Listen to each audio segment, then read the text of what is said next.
Hello, honey. Hello, Sage.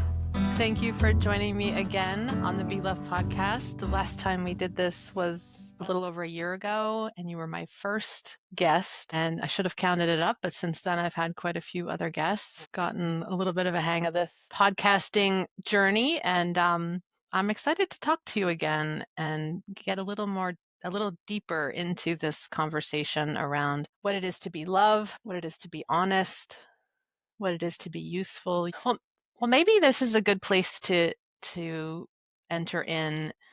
You're an Episcopal priest. I'm a Swedenborgian minister. We met at the Hayden Institute, the organization that trained us in spiritual direction through the lens of Jungian psychology and Christian theology. We have a lot of things in common, a lot of shared sense of life and why we're here. And we have differences, certainly, different communities that we're a part of.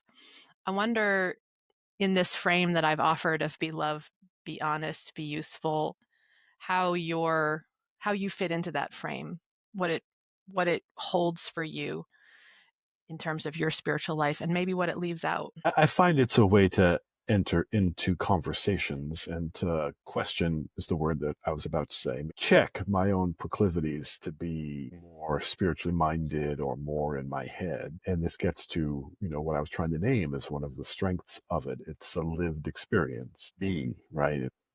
In this case, a verb, an action verb, right? Be love, be honest, be useful. And I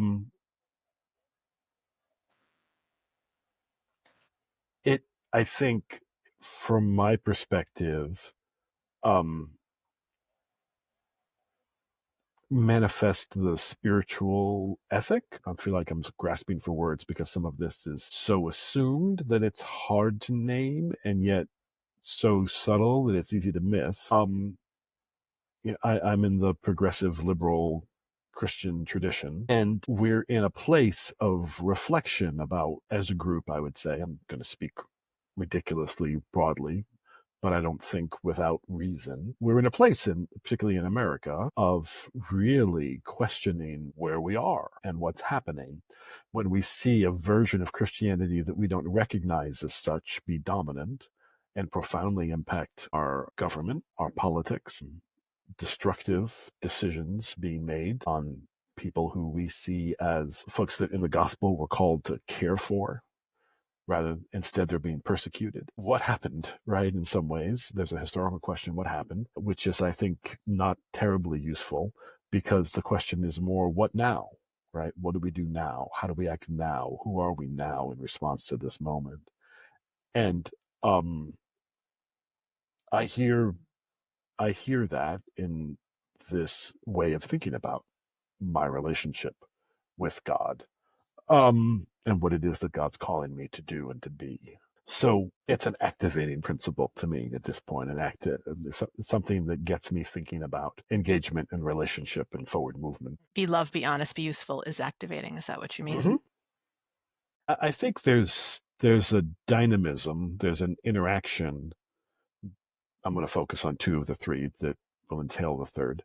There's a dynamism between love and honesty that is really important. When you love something authentically, you see it as it is, not as you wish it were.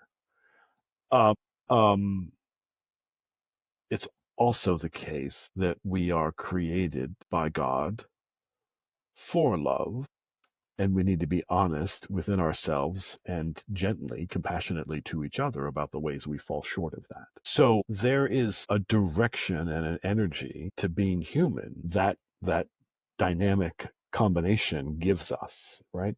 And it, to me, orients us towards God. It orients us towards what God's desire is for us. And it helps us to see ourselves and the people around us as they are and as God is helping them to be, right?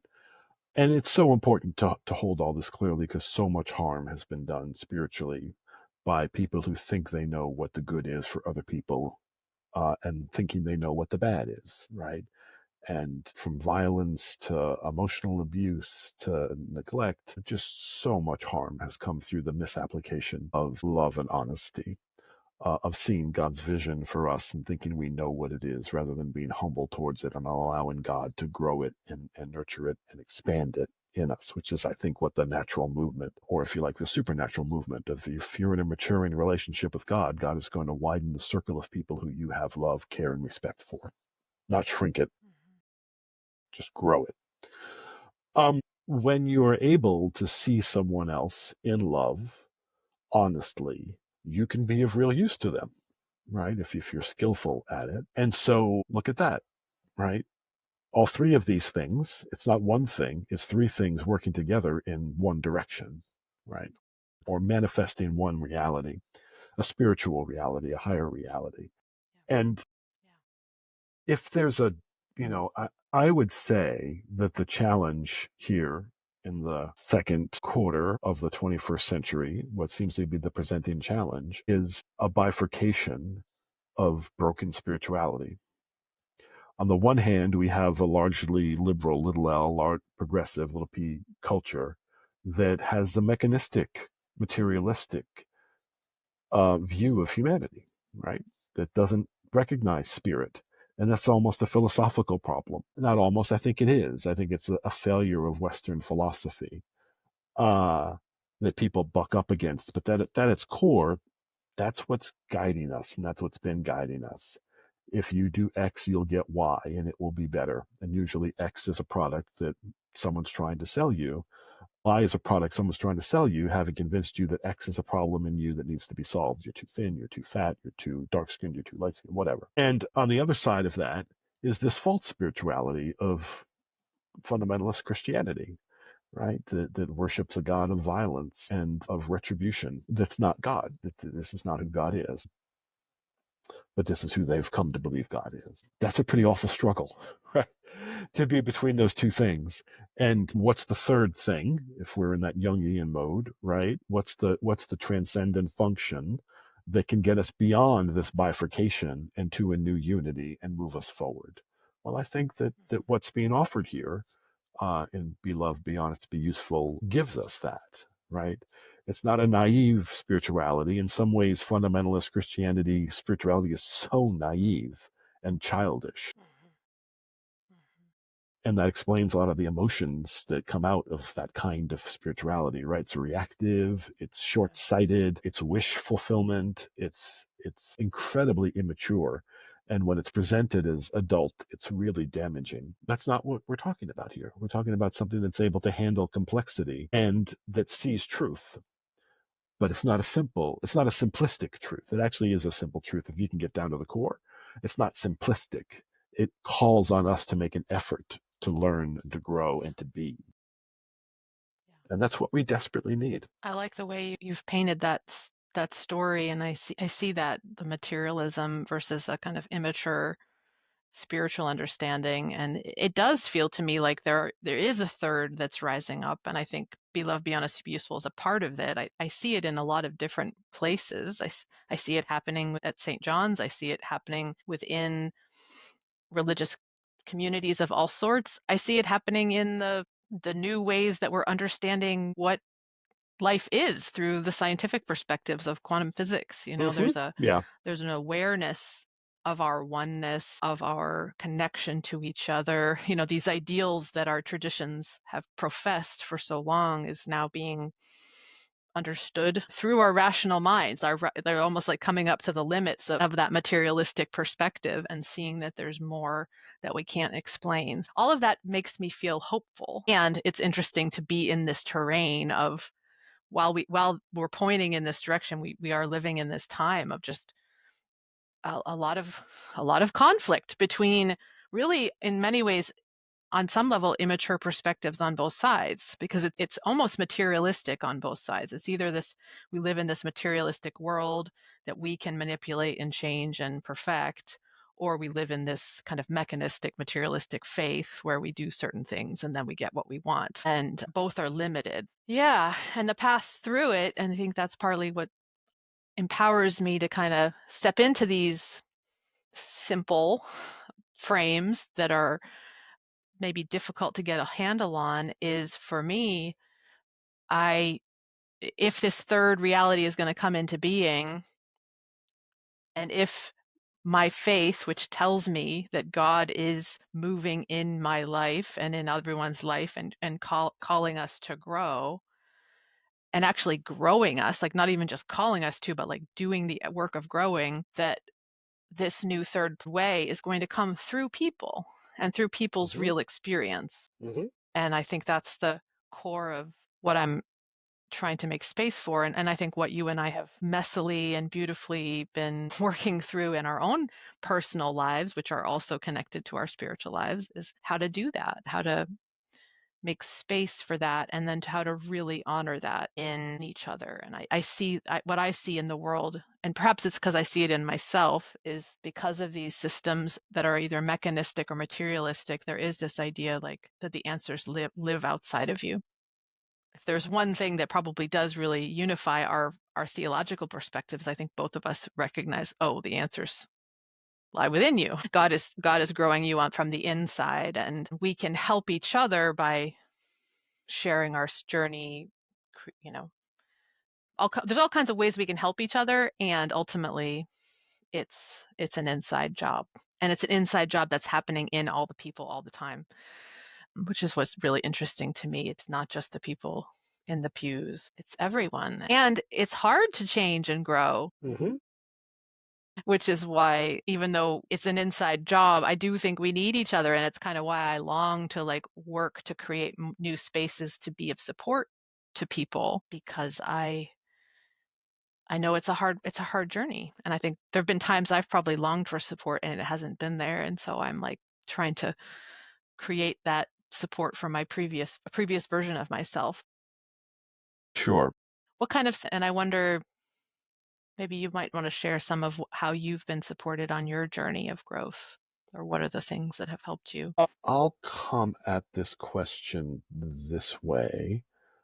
Through my early 20s, I was a very independent.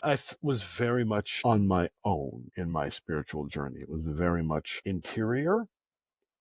I was part of worshiping communities, and that was very meaningful to me. I found orientation and invitation in the biblical story.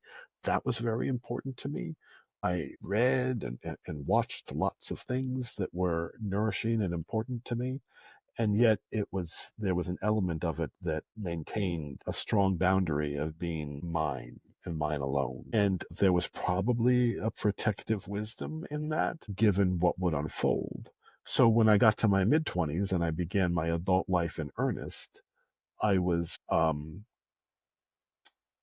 became aware, because I was reflective enough, that I'd really plateaued in my spiritual journey, and that if I was going to go any further, I needed to start to open up to other people and share what was going on with me and in me. And I did that on a retreat at the Society of St. John the Evangelist guest house on the Charles River in Cambridge, Massachusetts, not far from the chapel. I had a profound experience. That it was a 3-day retreat. I had a profound experience that weekend of having a sense of God calling me to a life that would be meaningful and beautiful, feeling the profound desolation of what was keeping me from living that life. So I went from a spiritual high to a spiritual low in the course of 12 hours. That really was, that broke me open and helped me really begin to perceive the pain that I was carrying from my earliest family experience, which I didn't understand. There were things I didn't know, and I didn't understand what the emotional impact of what I didn't know was having on me. And so that set me off on a dual journey that was therapeutic with Freudian style, but not Freudian ideological psychoanalysis, and Ignatian style spiritual direction. And those two things just partnered profoundly in me to help me start to navigate this inner royal world that I was now fully conscious of and could not keep bottled up anymore. So those were one-on-one relationships, right? Both of those were one-on-one relationships, but incredibly important. And I wouldn't be where I am without them. And then other relationships started to open up. And in the midst of all that, I discerned a call to ministry. And so I started to open up some of what was going on with people in the worshiping community I was a part of, which was St. Luke's and St. Margaret's in Alston at that time, Episcopal Church. And I felt heard and cared for. And I circled back to my family of origin and had conversations that were painful and difficult and ultimately healing and opened up new possibilities of relationship. And that's been an unfolding process for me to today. And that's the dynamism to me of love, honesty, and usefulness, right? The way now it's a triple dynamism. Maybe need a synergy, I guess, because die is two, so you have to get to a synergy maybe to get more than two. And it's real, right? It's profoundly real. And for me, I always had this sense of God's goodness and that God was calling me into that goodness. That was a foundational experience and understanding for me. And to me, that's Christmas in the Christian liturgical tradition, right? God's love for us is just so vast and profound that God will come to us to bring us this gift of life, God's own self and God in this child who we have to care for if we're going to experience the fullness of God's love for us. And then Easter and Holy Bride are parallels, but it's, to me, Christmas really manifests that in my own particular church calendar, my inner church calendar. And I wouldn't have made it through that journey if that sense of love wasn't there. So the primacy of love is real, but it's God's love that's the primary thing, right? That has part of the dynamic is everything is going to be okay, but you need to add the caveat even when it's not, right? Yeah. Because Yes. everything is not okay. Everything is profoundly not okay in the United States today, 2025. Everything is profoundly not okay. And it will be.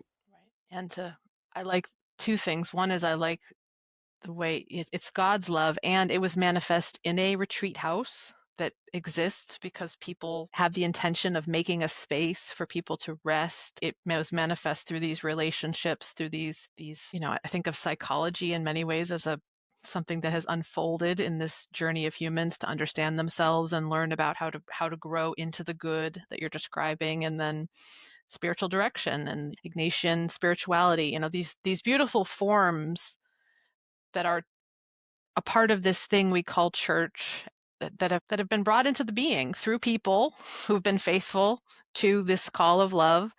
And I think that's so important to mark that and name that.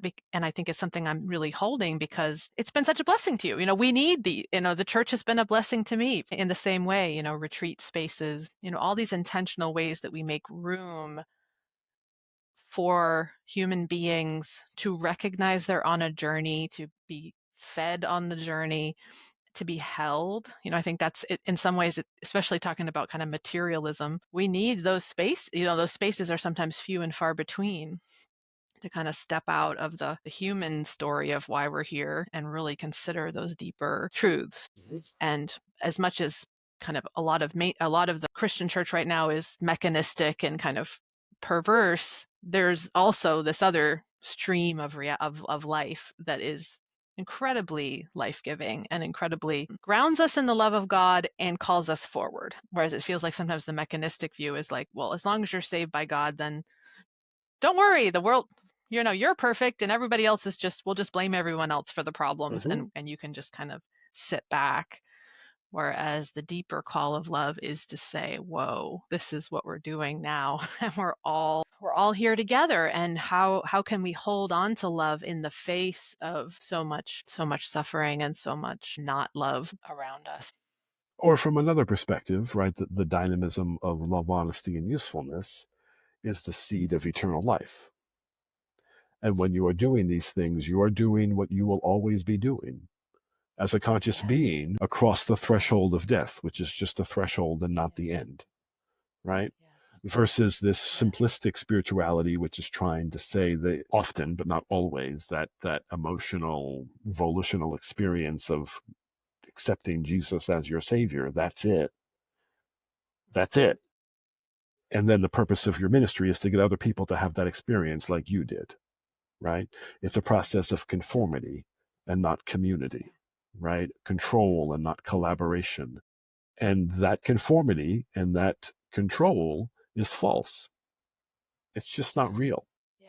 And that's awful to It is say not to real. people who've invested their heart and soul and salvation into it. That is a horrific thing to say. We're in a different circle right now. I might say it differently, in a circle where I thought that was the audience that was hearing what I was saying. But it's the truth. And at some point, it has to be Well, said. well, and that's a provocative statement, and one that I think I would take one step further to say, I think the reality is there are people who are being loving and honest and useful in every community, in every part of the planet, in every religion, probably in a bunch. There's probably a bunch of innocent, kind people, even sitting in pews of fundamentalist churches that we might judge harshly because of their own formation. And at some point there's a limit to it, and so you would break out of that. But I think this pattern of understanding that faith is something you get and it looks a certain way, and then you want to give it to other people and get them to come and be like you. I think that actually shows up in a lot of our communities, not just fundamental Christian. Like, I'm actually struggling with this a bit in forming this new endeavor, because I want to be collaborating with people. I want to give people freedom. I don't want to bring people in to be like me. And yet, how can you be a thing if you're not inviting people in to do, like, I'm just realizing that's sort of how we are as humans. We want people to be with us and for us. There is this sort of tribalism that just shows up in a lot of our communities, and it's very difficult to break out of. It feels like almost impossible on some levels to break out of. I think there's a natural impulse to form relationship in human beings. And that's the parenting impulse, which our children rebel against, right? Often, especially in our culture, they don't want it to be like us. And then if the parenting has been effective, that breaks, right? And then you can form adult relationships that are loving. And God willing, if the family has been effective, the siblings have a bond that endures, right? Beyond the parental separation, reunion. And it's the story of clans and tribes. And that's not a bad thing. Though, to me, the absolutely clear movement of the biblical story, of God's prophets, of Jesus, is that the tribe is life. That's the tribe in the end, all of life. And our God is the living God, who is the God of life. And when that is your tribe, a lot of the conflicts dissipate. And any hesitation about what you are bringing people into dissipates, because you're bringing them into life in its depth and fullness. And so that's that's what you have to tap into, I think, in your role, in my role. If I didn't feel that, I couldn't preach. I really couldn't, because I would be questioning, what is it that I'm calling people into? I don't question that because of the depth of my own experience and my clear understanding that this isn't just for me or just for my particular tribe, it's for everybody, and not in my particular way. I will learn from other Right. people as it manifests in them. They will enrich and enliven my sense of who God is and what life is like, right? But we'll be in it together. And that to me is the only way to read Revelation. When you get down to it, that's the only meaningful thing to take out of the book of Revelation, which is the saints around the crystal sea and the heavenly Jerusalem that all the nations come into, that supposedly in the story were destroyed and are gone. They're not, if you read the book properly, which is an incredibly hard thing to do, because you have to read it like a dream, and people don't know how to do that. But that's a topic for another time. That is a topic for another time. Yeah. Well, in listening to you, I realize, I think this is another dimension of the spiritual life, is this process of growth from a very selfish perspective, a very tribal perspective, to a universal perspective, to an understanding that life is our tribe. And I think the reality is we're all at different levels of that journey. And so I can tell, you can stand there and preach to life as an Episcopalian, in your robes, and see that universal invitation. People at different other stages of the journey might only see your difference or your uniqueness, or whether you're in the tribe or they're in a different one.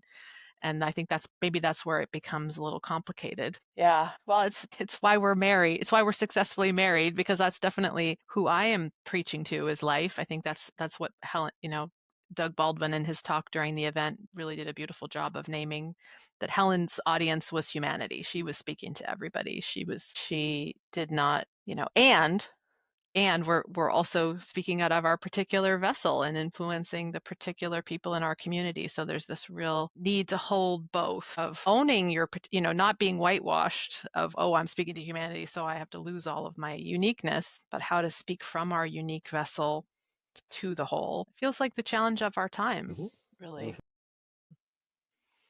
And that's definitely how I see the Holy City. The Holy City is that place where we're all different, we're all welcome, and we somehow get along. I wish there were a few more chapters in Revelation where it really outlined how the tribes got along once they were inside the city. Sure. But it's definitely the image that I hold, and what an image to hold while simultaneously living in the world that we live in.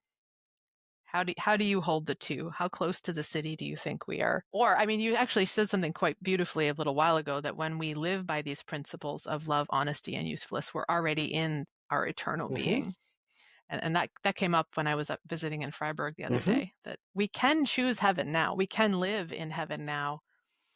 We just are living in heaven now while there's a lot of other craziness going on. Yeah. In some ways, I think it's a dimensional reality. Yeah. In the sense of mathematics or physics, right? In this dimension, how can you manifest the divine, the heavenly? You can do it in moments and times, for moments, for times. You can feel it for moments and for times, right? Many of us are blessed to have had those experiences, and they can carry you through a lifetime. I think that there is there's a witness, I think, in the Bible, in the Gospel of John in particular, to the idea that it's our sacred goals and hopes are not for then and there, they're for here and now. Jesus allows Lazarus to die. He could have gone earlier and saved him. He deliberately waits, and he goes to Martha and Mary. And Martha first, it's like, if you'd been here, he could have been raised. Jesus asks Martha, do you believe in the resurrection? She says, yes, I believe that at the end of the age, everyone will come back to life, something to that effect. And he says, I'm the resurrection and the life. Talking to you now. This conversation is the resurrection right now. Nice idea. Then Mary comes out absolutely bawling, and Jesus realizes the pain that he's caused them. And he starts to cry. If you can actually own the spiritual dimensions of that story, it actually gets more human.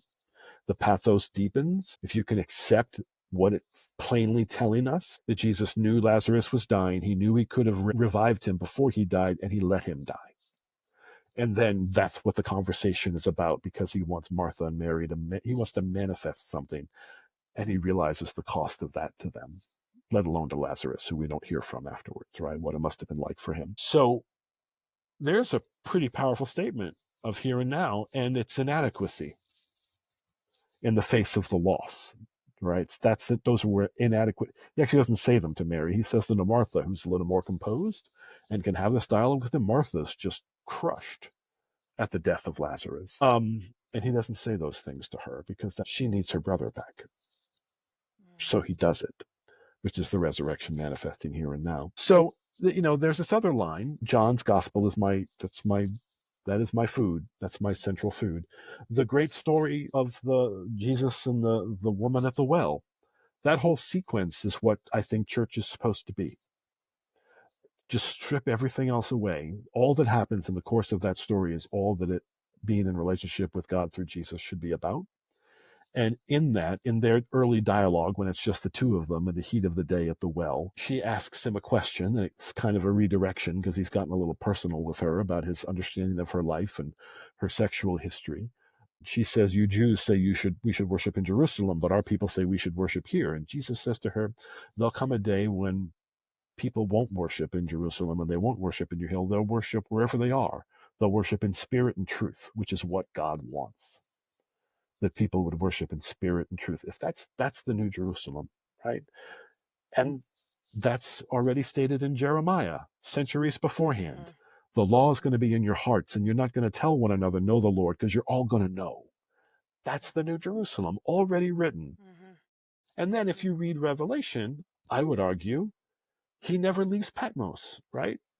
That the whole story takes Mm-hmm. place while he is in a conscious state, elevated in Patmos.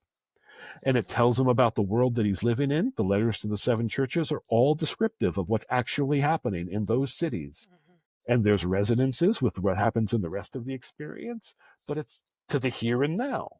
These churches telling us things about who we are as church, where we are on our journey, what we need to grow, where we're doing well, where we're falling short. And then that starts to get visualized in these increasingly fantastic, like a dream, visions of what are the spiritual realities, of which the last one Mm-hmm. is that the heavenly is on earth. It all holds together That's if you can do it. It all holds together and it all points to this presence of God here and now inside each person. And as religious professionals, we have buildings and liturgies that happen at certain times. How do you weave in that invitation to see spirit and light and truth as an all the time invitation while also leading a church and creating because I see the need for both. I mean, we've already named it's these Mm-hmm. it was the retreat house that you went to. It's the ways that and I think in some ways I want even more. I want more churches. I want more places where we can Mm-hmm. go to reconnect to that. How do we shape a world that fosters that? And maybe we don't have to, because certainly on another level, God is often bringing about the greatest change in us when we're in an ordeal and when we're suffering. So I guess it's just a big swirly mix of actions. It does feel like the cathedral in the square points us to something and can help us to point to something Mm-hmm. that we can then carry with us when we're home. But how does that play out for you in your ministry? I satisfied in a profound way at the idea of church and being the priest in a church. And that reflects to me the richness of the tradition that is uniquely religion, um, and the particular tradition of which I am a part, which also has horrific histories and chapters in its history, and has a horrific malformed branch, I would say, doing great harm in my country at this time, and none of that particularly troubles me. And I would argue religion is a part of human nature, and human nature has a distinctive religious aspect. And I would argue that's our awareness, and this is an argument, so I could be wrong, but I think what religion uniquely does for human beings is help us to recognize that we are a small part of a greater whole, and that the relationship between those two things matters. I don't know of any other field of human endeavor that asks that particular question. I think that's the religious impulse in human beings, and it's adjacent to art. It's adjacent to physics and this trying to understand the mysteries of the universe, but it's its own unique question that relies on our capacity to be conscious and our capacity to choose, both of which I think are fundamental features of reality, despite all the arguments by physicists and materialists that neither is real. I just think those are spurious and empty as an academic philosopher. And so to me, religion lives when you can say, yeah, this is just wrong. And here's this aspect of our experience that's unique. And whether what I'll say further, I think the higher order, the more complex the consciousness, the physiological consciousness of a being is, the more they're able to entertain those questions, right? I bet when a whale breaches the surface of the ocean, they're having some kind of profound experience. What is the world? What is the stuff that I swim in? What is this stuff above it that I can jump into, that I need to breathe if I'm going to live? I bet they have a really profound spirituality and religion. God knows if we'll ever be able to communicate and talk with them about it, but I'm confident they have that experience like we do. Yeah, yeah, yeah. That frame of how we understand what we are and what we're a part of. That's Mhm. important. And religion has been the space where that wholeness has been held and entertained throughout human Mhm. evolution. The challenge of this moment is there's a lot of other frames, so many other frames, and so many other religions, and we're all in communication now. And I think that's what's motivating my efforts is okay, beautiful, I love it, great frame, and how do you hold your frame and I hold my frame and Mhm. we find each other. Yeah. Yeah. Because to circle back, it got broken, right? The broad consensus of what church meant in the 50s and 60s, I would argue, and you know, this is the broad stroke, right? Is that we're free, right? We're generally free. We value people's dignity, right? We honor our community, our sense of participating in the common good. All those things were assumed, right? And people were left out. If you were gay, you were stuck in the closet. If you were black, you didn't have the right to vote, right? In the South, you couldn't go freely into play. But there was enough of a common appeal that you could fight those things. You could say, no, black people should be able to sit wherever they want on the bus. And for the consensus to say, you know what, that's right. That all broke down now. We're living in a reality where that consensus no longer politically holds the center.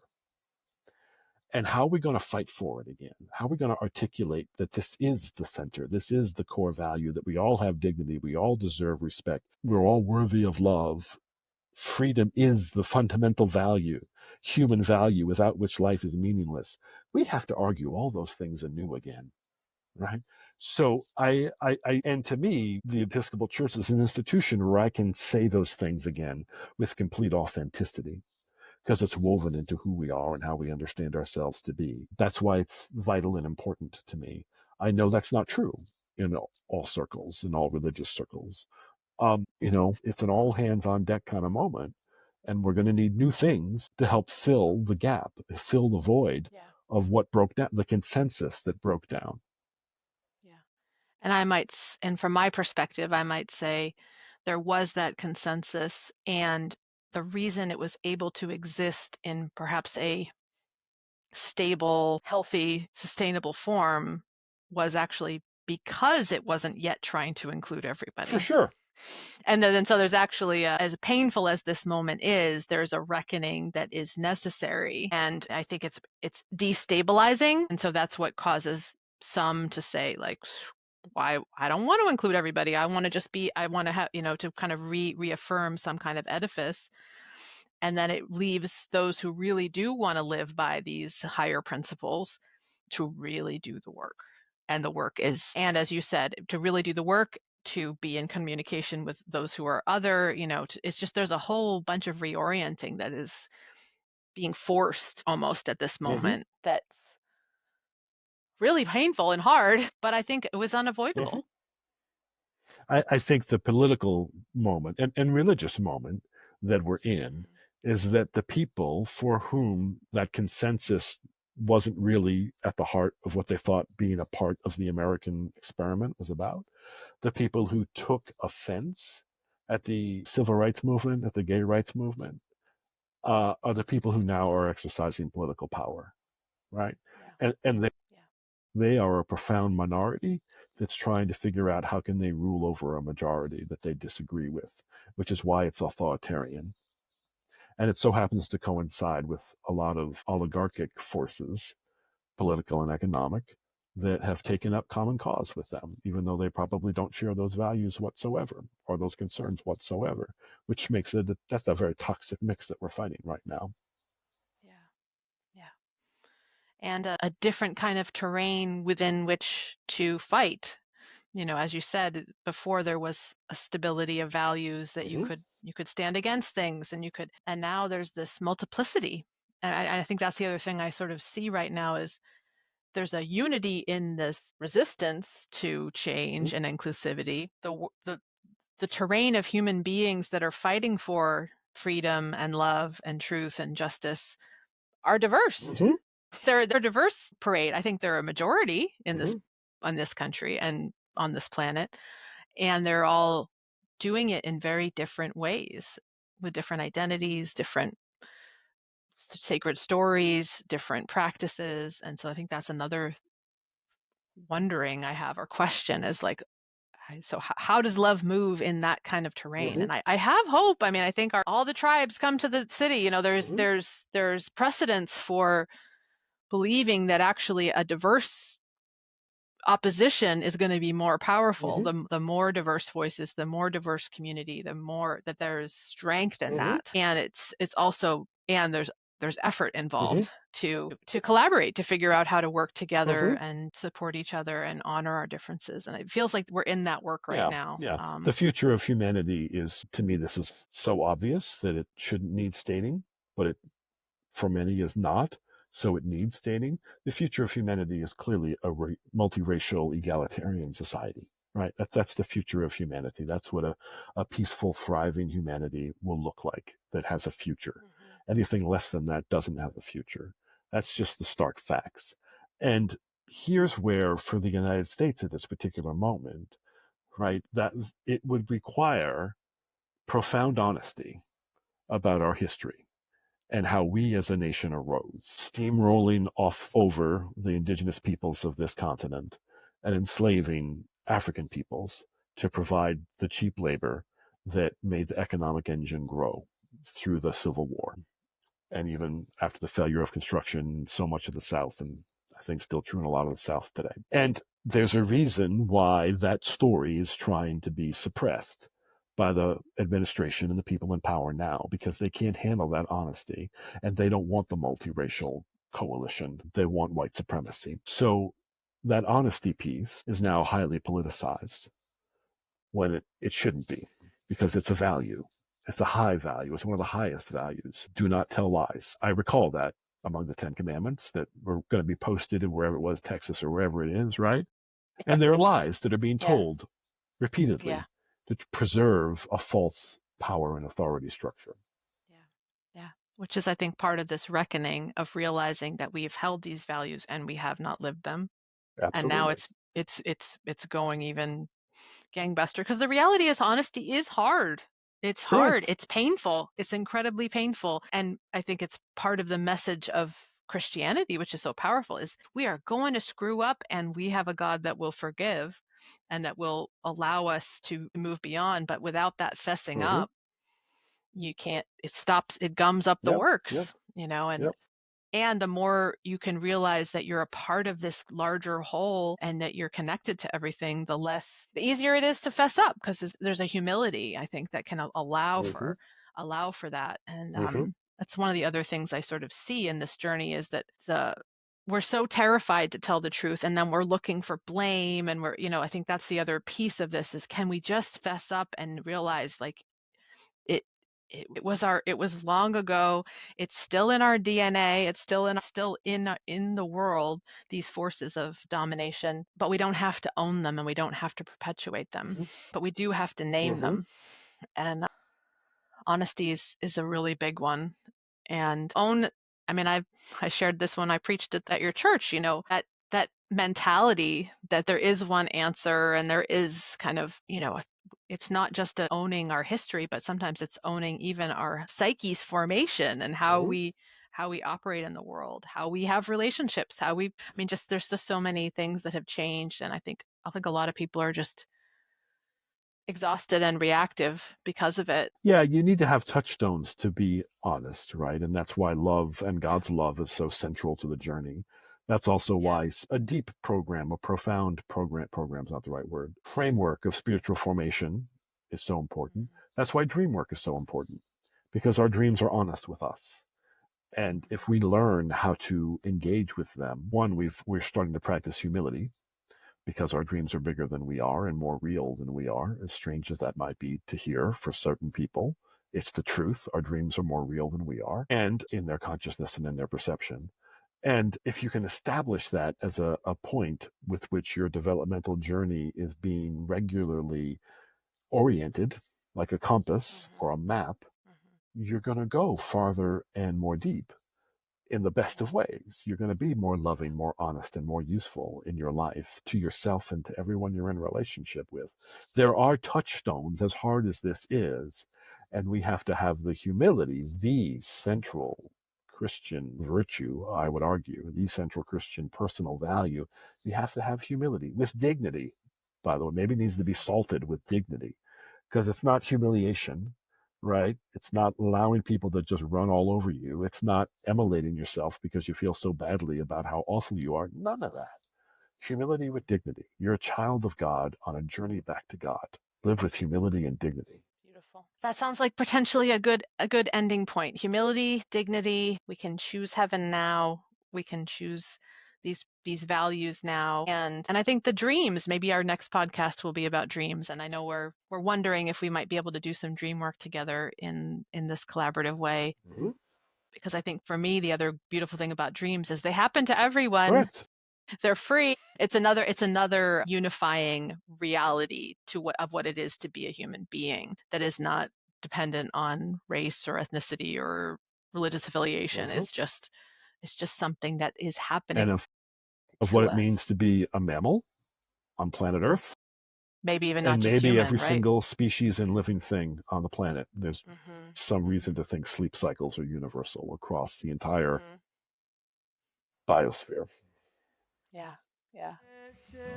So yeah, dreams might be a good place to go. Thank you for your time, honey, Always happy to share it, and Sage. for being on this journey We're with on me. it together. Yes, we are. And I love it when we both are in